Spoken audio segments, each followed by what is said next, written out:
In this video, we're going to be building a custom kitchen island for a customer. This is plan 256, and these are the sample images that the customer sent to me. So they need a kitchen island similar to this, but with their specific dimensions. And so this is something I want to talk to you about real quick if you don't already know.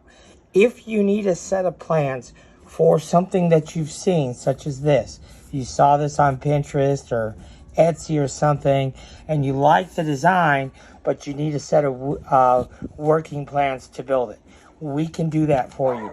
We have 3 different tiers. It's either $5, $10, or $15, depending on the complexity of the design. So a design like this, this kitchen island would be a $5 plan, for example. Okay, so then we could provide the woodworking plans for you to build your project. Likewise, if you see one of our plans that we already have, but you want the plan modified for your specific requirements in terms of dimensions, or you want to make a change to it or something, and you want a set of working plans for that, we can do that for you as well. Okay, so just reach out to us with your ideas or the changes that you need to made to one of our existing plans, and we're happy to do that for you. All right, so with that said, let's go ahead, and what I need to do is go ahead and get all of my parts cut, and then I will come back and I'll explain what we cut as far as parts go. While it may look complicated, this is actually a pretty simple plan. The one challenge that we do have in this plan is we need to hide all the fasteners that we can. We can hide a lot of them, not all of them, but we can hide a lot of them with some pocket holes. So we're going to be using pocket holes in this this plan. So we'll talk about the different pocket hole options when we get there. Okay, so let me get everything cut up, and then I'll come back and tell you exactly how many parts that you need. I will tell you straight up, we are going to be using 2x4s and fence pickets for this project. The top of our kitchen island, I am going to be using an old dining room table. So a little tip for you, I'm always on the hunt for dining tables. You can literally find them thrown out on the street. You can find them for free, or you can find them for very cheap. But in this case, we've got a really nice piece of 1-inch thick, it's about 1 inch thick, pine. It's a beautiful pine. We'll get it all sanded down, and the customer is going to finish it themselves. But that table I think I got for like $15. So it was really, really cheap. So always be on the lookout for solid wood dining tables, because like I said, people will throw them away because they have a broken leg. But here they got this 3 foot by 5 foot solid wood top that they're just going to toss out because of a broken leg. So be on the lookout for dining tables being discarded or sold for very, very cheap. So we're going to be using an old dining room table for the top, and then we're going to be using fence pickets for our shelving. And the reason we're going to be using fence pickets is the customer told me they wanted rustic finish, and fence pickets are about the third of the cost of a 1x. So if we were just going to buy cheap 1x pine boards, they're about $10 in today's market for a 3/4 inch board, where a fence picket is $2. So I'm going to go with the fence pickets on this project. So at any rate, let me get everything cut up. So 8 2x4s, 8 footers is what it's going to require for this job. And then it's going to require 16 fence pickets for this job. And we're going to have a ton of leftover scrap on our fence pickets for other projects. So that's good. We'll have all kinds. We have all kinds of small projects. Our little Adirondack chairs and our picnic tables, little mini picnic tables. We have all kinds of different projects for those small pieces of leftover scraps. So definitely be on the lookout for that. So let me get everything cut up, and then I'll come back and explain what we did as far as getting all of our parts cut. All right, so here are all of our parts, and there is a bunch of them, but not too bad, not too bad. Okay, so let's just go through them real quick, and I'll explain what they all are, and then we can kind of go from there. Okay, so these boards here are part of our top frame. They're 45 inches. And then these boards here, so there's 2 of those. And then these boards here are 27s. We need 2 of these to make our top frame.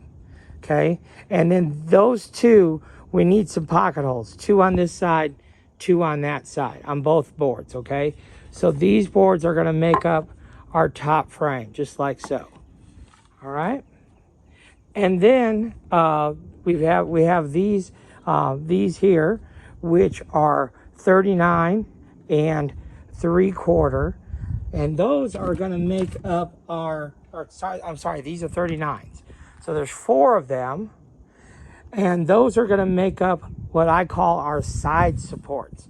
This will make more sense when we actually start putting it together. Okay, and then again, we have 4 leftover 27s. Okay, and then from there we have our legs. Now in this case, I cut these at 35 1/4 because we want a 36-inch countertop. And then we have these notches that I put in, so they're 1.5 inches deep. Okay, and then from here, from the bottom to here is 4 inches, and from the bottom to here is 18 1/4. Okay, so those are kind of some critical dimensions there. All right, and then we have this piece here, which is 42 inches. This is going to make up our center wall. And like I said, we'll explain what we're talking about once we actually get that put together. So 1.5 inch stock for our center wall. One piece that's 42. And then these here are, let me see on my list here, 29 3/4. And then these are 24 3/4. So 2 and 2. Okay. And then finally on these I believe are 10 3/8. So that's what the plan calls for. And these 4 pieces here are 10 3/8. All right, so that's all of the pieces that we need out of our 2x4s. And then of course we ripped our 2x4s to create this 1.5 inch stock for our center wall. So we're going to begin by putting together our outer frame. That'll be our first portion of this. So we need to add some pocket holes and then put our 4 boards together. So we're going to do that, and we'll come back and we'll move on to the next step. So we have our frame in place, and you can see here we've got 2 pocket hole screws here, 2 pocket hole screws here. We're using 2.5 inch pocket hole screws, obviously, because we're using 2x material, and same thing on this side, 2 there and 2 here. So now our frame is together. This is a piece of the cutoff of our top, and you can see it's a nice pine solid wood top, and it's a full 1 inch thick. So what I'm going to do first is dry fit the top that's got to fit in here, and just make sure that this frame is not too big. We can always trim our top down and fine tune the top fitting, but if this frame is too big for the top, we got issues. So let me get the top dry fitted and just see how it's going to work with the frame that we have made before we add our legs. Okay, so this is our beautiful top. So this, like I said, this was an old dining room table. It had some amazing, really chunky legs to it. And so that's why we got the table to begin with, was for its legs. But this was a big table. This had, so I had I think it was, I want to say it was like a 4 foot by, or a 3 foot by 4 foot half, and then the other half, and it had a leaf also. So there was quite a bit of wood, but you can see it's real nice, jointed pine top. That really nice piece of wood. To buy this, you know, it's probably $40-50 to buy a board like that. So really good deal. So you can see here on the width, we're just a whisker wide, which is fine. And then I tested it the same way going the other direction, and this way, left to right, it does fit nice and snug. So this frame is not too big for my top. What I'll do is I've got a hand planer, and I'll just take a shave off, fit it until it fits nice and snug perfectly. So that's kind of how we'll get this to fit just exactly perfect. But for right now, we know our frame is not too big for our top, so we can go ahead and move on to our next step. All right, so let me show you what we did and explain it the best way I can. So our legs have to go with the notch side out, okay? And of course, this from the bottom to here is 4 inches, so we want that to be the bottom of our leg.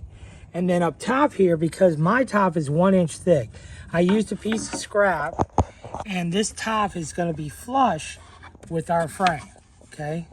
So my top is actually wind up sitting on this leg right here, okay? And so what I did is I put a couple of pocket holes here, and then go to the outside frame, and then I've got two 2.5 inch screws going to the front. So that leg should be nice and secure, okay? And what I want to do is I want to do that to all 4 corners the exact same way. The tricky part for you and for me too is to make sure our notches go out, and so when we drill these pocket holes that they're going in the right direction on all 4 corners. It's difficult to explain, but 2 of them have to be opposite of what this was, okay, for the other side. So at any rate, that's how I would go about doing it. So you see I've got like a little helper block to hold my leg up here for the same thickness here. And then what we're going to do is we're going to go ahead and put this other leg on this side. And then the other thing too is the orientation of this leg. We want to make sure that the flat side, what I'm calling the flat side, is on the front and back of our outer frame. We don't want it up on end like this on the short side, okay? So for this all to work out the way we need it to work out, our flat side's got to be with our front and our back, okay, of our legs. So let me go ahead and do that to the other 3 corners, and then we'll move on. So our notches are facing out, our pocket holes are going in, 2 screws going down. We have our second leg in place. Perfect. So now we'll go ahead and flip this frame around and do the other side. Check it out, man. This thing's coming together quick. So we've got all our legs on place. So now what we're going to do is we're just going to lay it down flat, like the top flat on the workbench, and then we'll put in our side supports here. And those are 27-inch side supports as well. Okay, you can see what we added. We added our 27-inch side supports here. And of course, they're flush here and they're flush here. And I really think that by having that notch out, it does add a little bit of rustic detail, adds a little more custom touch, if you will. I used my hand saw, my hand skill saw, set the blade 1.5 inches deep, and just made multiple cuts, and then cleaned it up a little bit with a chisel. So that's how I did the notch. You could use a table saw, you could use a router. I mean, there's probably a variety of ways to make the notches, but at any rate, that's kind of what it looks like. Now for the fasteners, I had to put them on the inside here, and because they're on the inside, I don't think they're going to be all that noticeable, so I'm not really that concerned about those. I don't know if the customer is going to be concerned about it or not. They are going to do a rustic stain finish, so you probably wouldn't even see those. And because they're not on the face of the unit, or even on the end, you know, if I would have busted them through here, you would have seen them quite obviously from the ends. That's why I put them on the inside here. So, but if they were really concerned about it, they could come in and putty it, and then stain it, you know. But when we build stuff and we don't do the finish work, we don't putty the holes and all that kind of stuff. So at any rate, that's what it looks like. Now what we're gonna do is we're gonna do a couple of things. There's a board that's got to go on across here. Okay, that's one, and that should be, I believe, 39. I believe that's it. Might be 39 3/4. I don't know what the exact dimension is, but there is one additional board that goes across the front, and then we got to build our mid wall. Okay, those are two things that we got to get done. So that's kind of our next step. I do want to mention that I do have a companion build video to this. It's an alternate build video where I'm on the computer showing you how to build it. That's a brand new concept for me. I want to get some feedback if you like that type of build process, a computerized version of what you're saying. It'll be a bit more streamlined. You may like it better, you may not. But at any rate, do look for that other companion build video for the computerized version of this. So at any rate, let me go ahead and figure out the dimensions and where our placements are for the next phase here, and then I'll show you what we actually did. Okay, so this is the next critical piece to go in. So this is 42 inches long, and you can see what I did here. I just went ahead and put in a pocket hole here so we don't screw from the outside and it be visible. So we've got a pocket hole here and a pocket hole here. And this dimension from the outside edge to here, 16 1/4 inches. That's where we want this to be placed. And then I measured the same thing on my bottom rung, 16 1/4 as well. So now what I'm going to do is take my 29 3/4 inch 1x, and we're going to go from here down to there. So we're gonna attach it down there to these, okay, on both sides. And so I'll go ahead and get that in place, and then we can go ahead and move on from there. They say the devil's in the details, and boy, they're right. So what I screw up on? Well, the bottom from the outside of our leg to our mid wall here is 16 1/4, but you can see this should be in line with these, and it's not, and that's because of this. We go from the outside of our leg, not the outside of our frame. I came from the outside of the frame over 16 1/4. So that's perfect, but it doesn't line up where it should. And that's kind of critical, that placement of that mid wall. So I just have to take my pocket holes out, move them over a little bit, and in line with this. So we're gonna go from the outside of our leg, 16 1/4, not from the outside of our frame. Little mishap, but easy to fix, okay? So I'll go ahead and do that, and then I'm gonna run one 3 1/2 inch screw through to the bottom on each side, okay? So I'll get that done and we'll move on. All right, moving on here. We fixed our issue with our top plate on our mid wall, moved it over to the proper position, and now we've got our bottom plate in as well.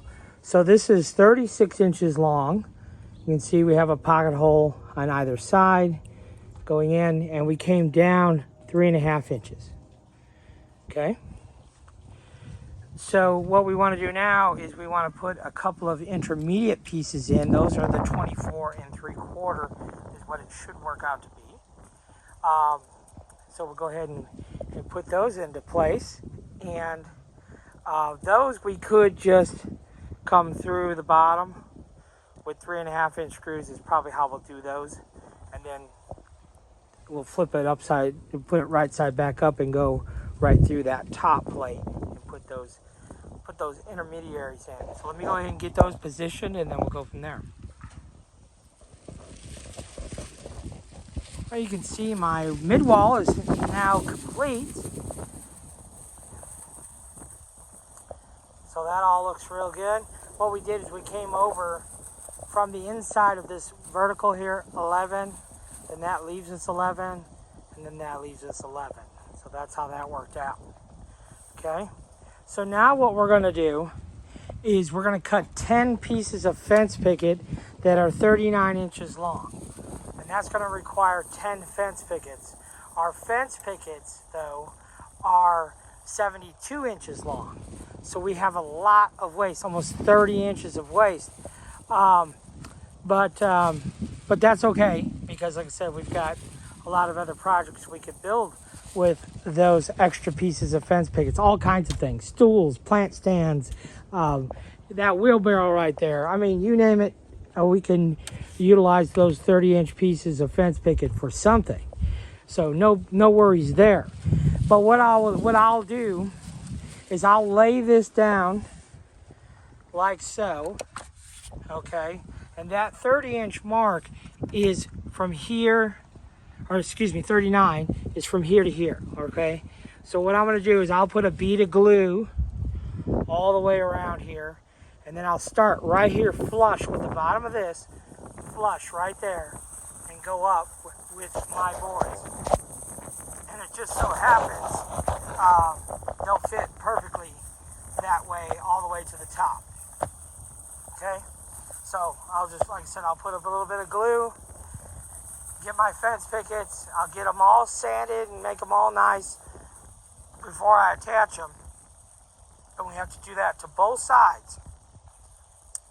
And then we'll attach them with some 1.5 inch staples is what we'll attach the fence pickets with.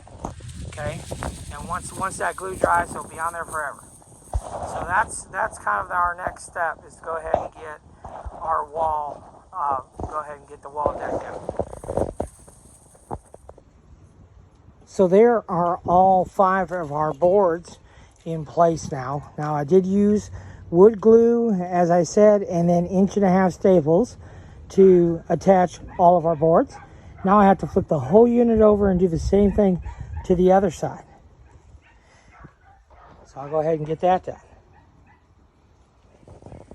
Well, it's starting to look like something. We've got our front and back side. This is the side where our stools are going to go. And then the big side here is where our shelves are going to go. Okay? And for me, the minimum distance from our wall here to the outside edge should be minimum of 8 inches for knee space. I think what we have is 10 or so, 10 1/4, something like that. So we have a little bit more than the bare minimum.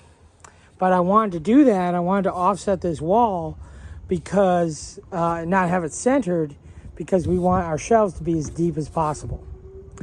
So with that said, now we have to work on putting our shelf supports in, and we're going to do a little pre-assembly before we actually put those shelves in. So let me get a little bit of work done, and I'll come back and show you what we did. Let me go ahead and bring you up to speed on what we've done now. So we've taken 4 of our 39-inch boards. These are going to make the horizontal shelf supports. And then we've got 4 of our 10 3/8. We've got pocket holes just on one side. And then what we're going to do is we're going to pre-assemble our entire shelf support before we install it onto our island. Okay, so I'll explain that in more detail when we get there. Of course, I whipped out the old Craig 720, got those pocket holes made with that jig. I got so lucky at Lowe's one day. I walked in. This was, for some reason, on clearance for $40. So naturally, I went ahead and upgraded from my old Keg 520 to the now 720. And I really like this. It's got the automatic wood thickness. It automatically adjusts for that. So that's a little bit a better improvement over the 520 model. But at any rate, I'm going to clear off my workbench here. Go ahead and pre-assemble the entire shelf support before we go to the island and install it there. So I'll explain in more detail once I get that done. I'll go over these assemblies with you real quick. So what we did is we started by attaching our 10 3/8 boards to what will become the front shelf support with our pocket holes. Okay, we came in 12 inches on both ends, and then that leaves us 12 inches. And then up here you can see, once I have those in place, for my other board, go ahead and put it down, and then I came in 12 inches, line that up with this one, popped in a screw, and then of course I did the same thing over here. Come in 12 inches, I'll line it up, pop in 3.5 inch screws, 2 in each one, and then this side will be hidden once it's installed. So this will be our finished side, you know, basically off the front. So just be mindful when you're picking out your boards, you know, one side's going to be hidden, one side's going to be visible, you know, put the nicer board to the front. And so we're going to go ahead and make 2 assemblies like this, again, before we take it over to the island and get it installed. I will say this though, you definitely want to dry fit this 39-inch board, because we got to wrestle it into the island now. And so if this was a shade long and our legs, you know, the way we built it was a little off, then we might have a problem getting this in. Okay, I believe I've got it right. I did dry fit it and all that, so I think it's tight, but we want it to be tight. So, but I think it'll fit and get in there just fine. Okay, so that said, we'll move on. So my frame fits like a glove. So you can see here, we're butted up to the bottom here, and we're flush right there, and the front end will be flush on the front end as well. But there you go. So it fits perfectly. So now what I need to do is go ahead and put in my pocket holes. I went ahead and laid it down, it's just easier. But go ahead and put in my pocket holes on both sides. And then of course I'll have to do the ones that are underneath up top here as well. And I have to use this little contraption. I have the DeWalt version, but all the tool companies make this right angle impact driver. Craig has one now that they came out with a while ago. So because this is so tight, because of this support, we need this in order to fit that tight spot there. Okay, so not a big deal. Does take a little getting used to using this and being able to hold it and get the torque and tension that you need to get those driven. But once you've used it a while, you pick it up pretty quick. Okay, so we'll go ahead and get those pocket holes put in, and then we're ready for our bottom shelf boards. We'll put those in first before we put the top assembly in, because we'll have the room to get in there with our staple gun and get it all stapled up. All right, so let me go ahead and get that installed, and we'll move on. So this is now installed, that lower shelf assembly. And so what we'll do is we'll use a little bit of wood glue, and then those boards will have to be 42 inches because remember our back wall was 39, but we're adding 1.5 inches on both sides, so we'll cut those at 42, and then we'll go ahead and install those with 1.5 inch staples, 3 boards, before moving on. So we now have our second shelf in place, and it's starting to look like something. So now one of the things that we should consider is adding some additional blocking to mount our tabletop to. So we'll come up through the bottom. What I'm going to do is I'm going to take some 1.5 inch stock, drill a hole, and that will hold my screw so I can come up through the bottom. Do that at every corner, and then one here in the middle, that I can hold my top down to this. An alternative to that, we could go and buy some L brackets and do the same thing, but no point in going through that expense if we don't have to. Which in this case, we don't have to, because we can just make our own. So I will go ahead and do that. And then I have to sand my top down and also fit it to fit our framework. And then we are going to add some leveling feet. I think we'll do that next. So we're going to flip this upside down. We'll add our leveling feet, and then we'll go from there. So we now have our leveling feet in place. These are what I use for the leveling feet. I get these at Home Depot. They're about $4 a package. They cost about $1 each. 11 32nd drill bit is what we use when we can find it. but anyhow, in softwood, 11 32nd should get you going. Okay, really simple. Just drill a hole, pop them in, you're good to go. So now we'll work on getting our top fitted, and then work on our blocking to mount our top as well. Okay, so I went ahead and put in some cleats. It's just some 1.5 inch stock I had laying about. So we've got cleats over there, and then here I put cleats going this way. I am going to put one cleat here across the front once I get the top in place, and then one right here as well, again, once I get the top in place. So I usually have 2.5 and 3.5 inch screws, also 1 inch, 1.25 inch. I don't usually stock 2 inch screws. So in a situation like this, we need a 2 inch screw. We have 1.5 inch block here, but in our top that we're going to put on is 1 inch. So we only have 2.5. So we cannot use a 2.5 inch screw. So to get around that, we'll just use a nut here, and then that will leave us exactly 2 inches remaining, and it'll get the job done. Okay, so if you don't have 2 inch screws, the hack is to use a nut. I have some small washers. We could use a few washers so that screw does not poke through our nice countertop. Okay, so just a way to get around it.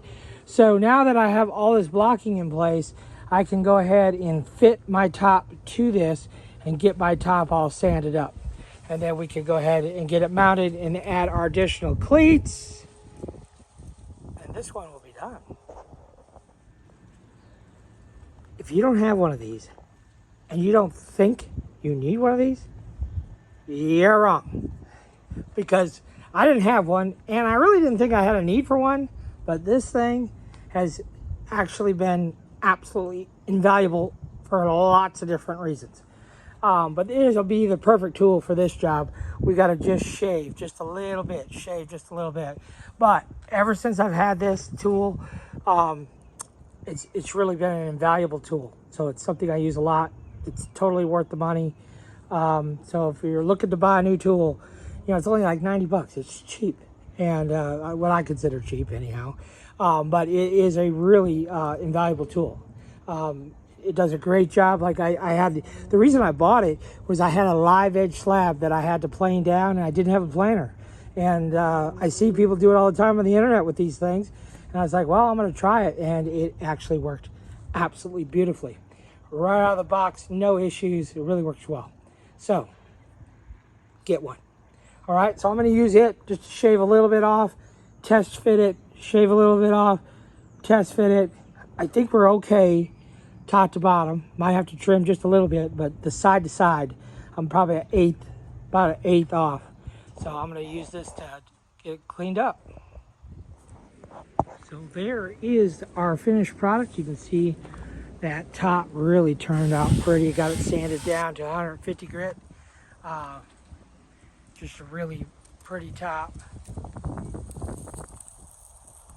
So that is our finished product. I hope you enjoyed this one. Thanks for watching.